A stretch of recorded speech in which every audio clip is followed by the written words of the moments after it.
మరణమైన తరువాత నరులు బ్రతుకుతారని దైవ గ్రంథం మనకు తెలియజేస్తుంది.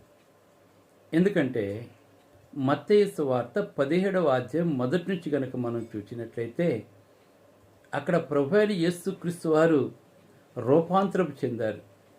ఆ రూపాంతరపు కొండ మీదకి 1500 సంవత్సరాల క్రితం చనిపోయినటువంటి మోషే సజీవంగా తిరిగి వచ్చారు. యేసుప్రభు వారి లోకంలోకి వచ్చేటప్పటికి 1000 సంవత్సరాల ముందు చనిపోయినటువంటి ఏలియా మరలా ఆ కొండ మీదకి వచ్చారు.